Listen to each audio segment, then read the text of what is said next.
ভূত চতুর্দশী দীপাবলির আগের দিন পালিত হয়, বিশেষত বাংলায়। এই দিনটি লোককথা ও ধর্মীয় বিশ্বাসের কারণে আমরা পালন করি।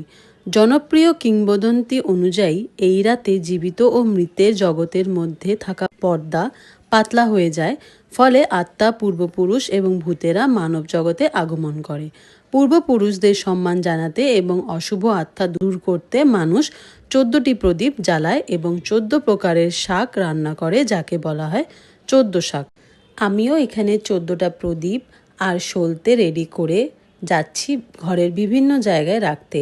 আমি আমার ঠাকুর ঘরে, মা লক্ষ্মীকে তুলসী মেদিতে, ঘরের উঠোনে, এন্ট্রেন্সে, অন্ধকার জায়গায়, বাথরুমের সামনে, জানলায়, বারান্দায়, শোয়ার ঘরে, রান্নাঘরে এবং জানলায় দিয়ে তারপরে সোজা চলে গেছি ছাদে, গিয়েছি হচ্ছে অশ্বত্থ গাছের তলায়।